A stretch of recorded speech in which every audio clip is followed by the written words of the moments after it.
Hey, thanks everybody for coming. I have to apologize for a couple of things during my talk. I don't have slides. I do have some notes I'm going to be referring to.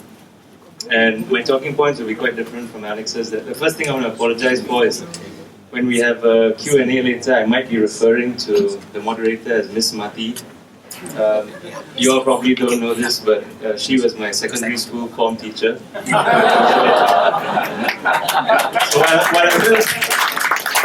and it's very nice to sort of be at an event together with my former teacher. So, before she was doing everything, all the other wonderful work she's been doing in Singapore, she was corrupting young minds. And we are recording this, right? So I'll refer to everybody else by their first name, but Miss Mati will, for better or worse, have to remain Miss Mati. And the second thing to apologize for is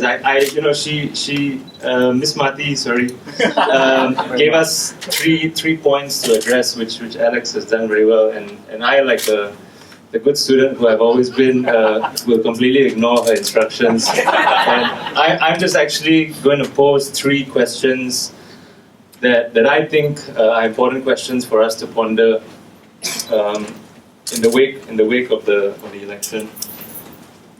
And not very coherent. I apologize for that. These are all things that have just been bouncing around in my head. So I'd love to hear your views as well when we get the chance. So I have three questions. My first question is, did populism win or lose? Did populism win or lose? My second question is, has political apathy returned to Singapore? And my third question is, do Singaporeans ever want an alternative policy platform? So these are the three questions, and I think answers to these questions will give us some idea about the likely evolution of Singapore's democracy. So first question, did populism win or lose? And forgive me for taking a brief tour of the world right now. Some of you might know all this already, so just put up with me for a while.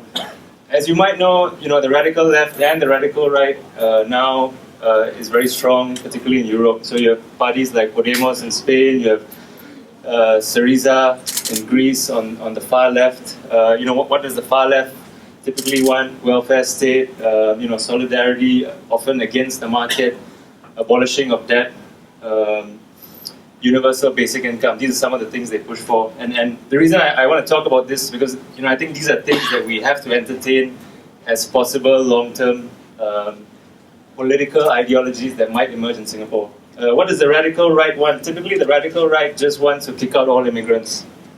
So, we've got parties like the National Front in France, we've got the Danish People's Party in Denmark, founded simply on one sentence, because of too many immigrants in Denmark.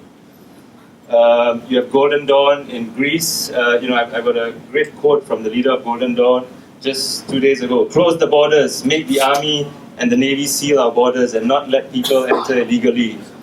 When it gets dark, the Greeks live in fear. And imagine when he says when it gets dark, presumably he's talking about the colors of skins, right? When it gets dark, the Greeks live in fear. Now, the country's Greece has essentially shrunk by 25% over the past 4 years. 40% of Greeks under the age of 25 are out of a job.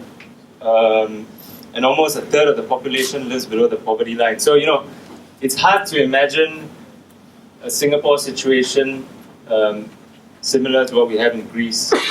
But, of course, if you listen to our very fiscally prudent, budget-savvy Vivian Balakrishnan, if the STP ever got its way, Singapore would become like Greece. And I appreciate that there are many differences between Singapore's democracy, Singapore's electorate, the size of our country, and all these other countries that I'm talking about. But I think as thought experiments, we should just see what else is going on in the world.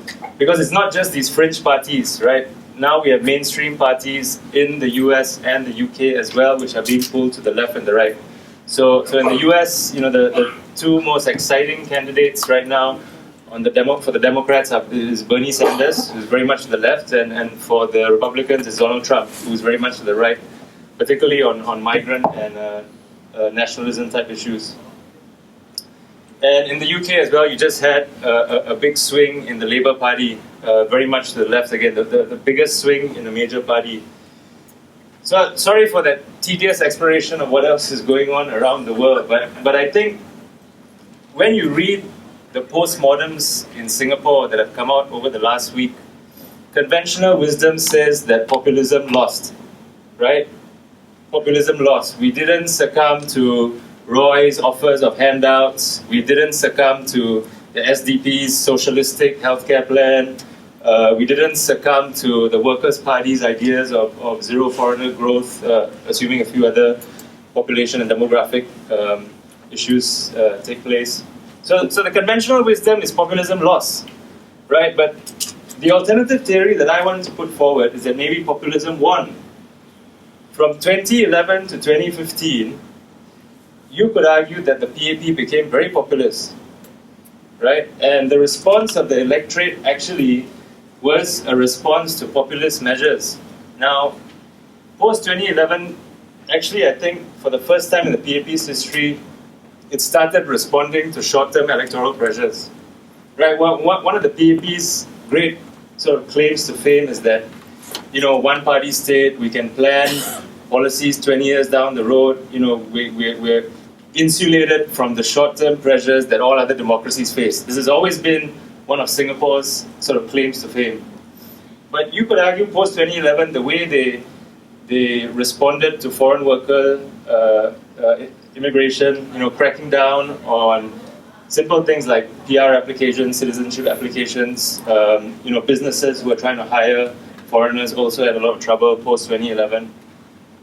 If you look at things like MediShield Life and the Pioneer Generation package, you could argue that all these things are actually the PAP, for the first time in its history, responding to short-term pressures and becoming populist.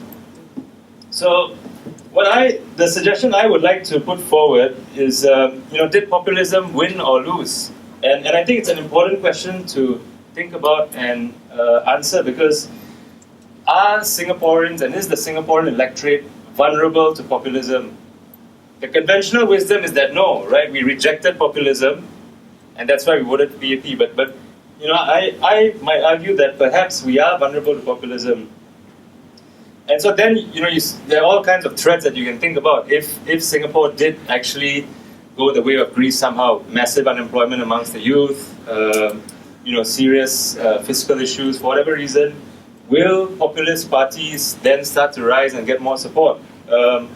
Will populist parties among the opposition actually start to pull the opposition parties to the left or to the right? So imagine a far-right, xenophobic, anti-immigrant party emerging in Singapore that actually ends up pulling you know, more established opposition parties like the WP, like SDP, to the left or to the right, as it may be.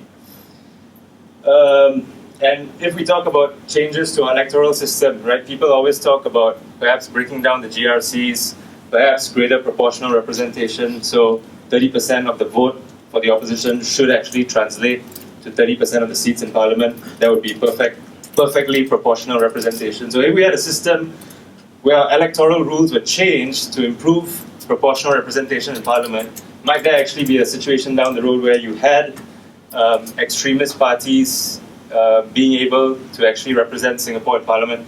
I don't want to cast any moral judgments on these extremist parties, right?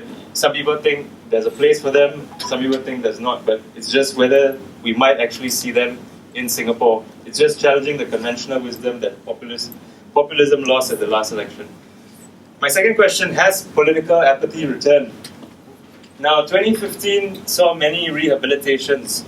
We saw the supposed rehabilitation of Chee Soon Juan. We saw some people call it the rehabilitation of Tin Pei Ling, you know, very different person from 4 years ago. Now people say the rehabilitation of Lee Hsien Loong, right? Just 3 weeks ago, everybody was sending around Last Emperor cartoons about Lee Hsien Loong. Now, you know, he's gotten one of the biggest mandates ever. So we've seen lots of rehabilitations. The other suggestion I'd like to put forward is maybe we've seen the rehabilitation of the apathetic Singaporean. right? If you remember pre-2011, or maybe even pre-2006, I guess the conventional view of the Singaporean voter is completely apathetic person, right? Completely disengaged from politics, not interested in democracy, in civic engagement, and so on and so forth. But after 2011, suddenly it was, oh, the death of the apathetic Singaporean, right? Suddenly the idea was that Singaporeans are actually very engaged. And maybe, the suggestion I want to put forward is that maybe there was a blip. Maybe actually Singaporeans are still, by and large, very apathetic. And if you think about a lot of the reforms that we've seen since 2001, I think what's quite stark about them is that we haven't seen too many reforms from the PAP in terms of the democratic space in Singapore.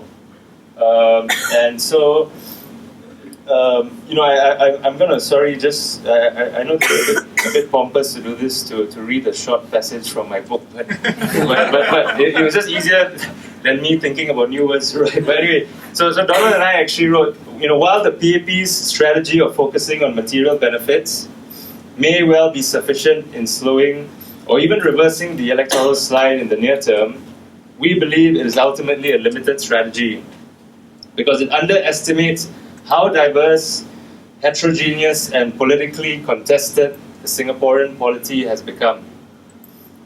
So now I'm suggesting maybe Donald and I were wrong, right? Maybe the electorate is actually much more homogeneous and apathy never actually went away.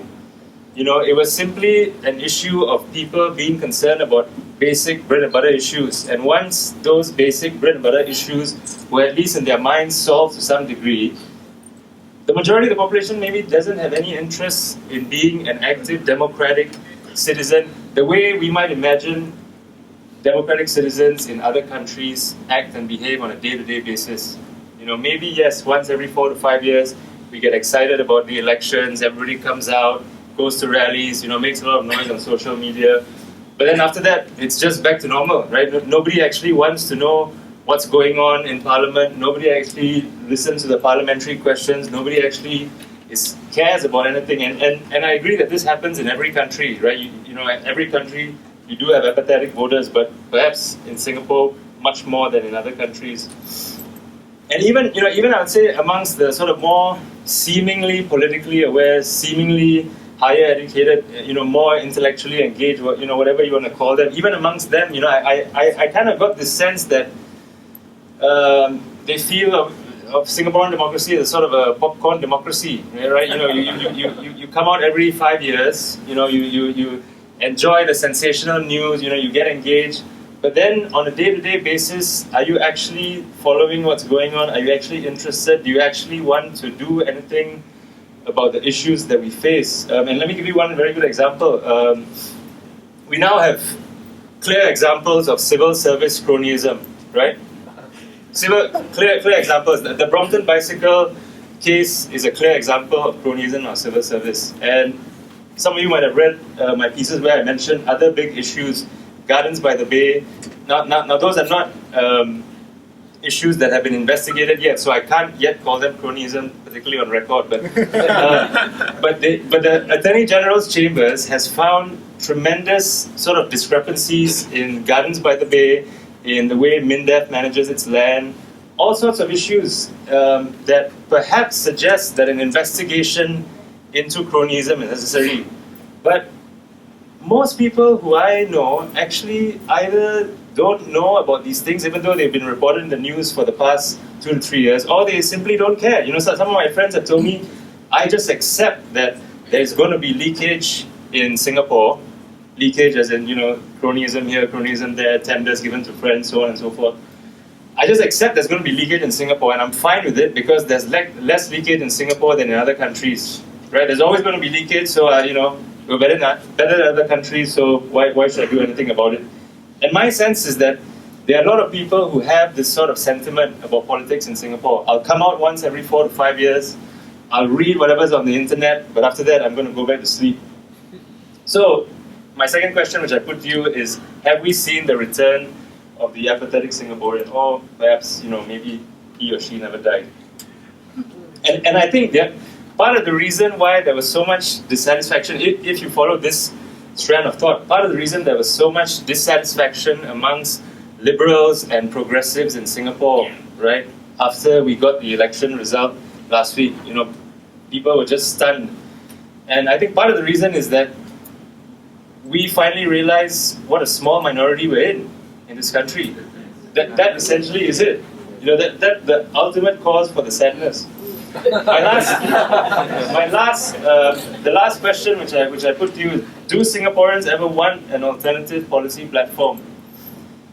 And what I mean by this is it gets back to what Alex was saying about the role of the opposition and checks and balances. For me, we had this existential crisis for the opposition parties in this election.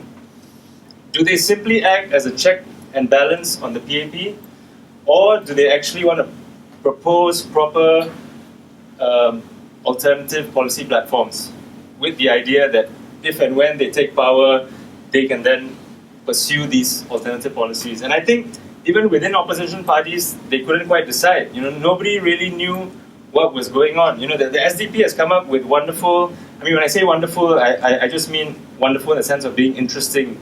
It's come up with wonderful proposals for healthcare and for housing, right?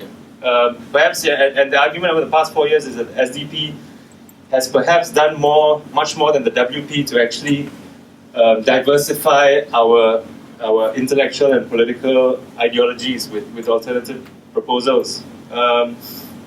But did anybody actually think that if the SDP came to power, they would want the SDP to implement these proposals? I'm not so sure. And even within individual people, I would find contradictions. Individual voters would say, yes, I want the opposition to play the role of checks and balance, but I also wanted to have a proper policy alternative, proper platform. And it seemed to me like it was a sort of a catch-22, because on the one hand, you need the alternative policy platform as a sort of a signaling effect, because that shows that you're serious, that you're not just there to waste everybody's time. You're serious, you've put some thought into developing an alternative policy platform.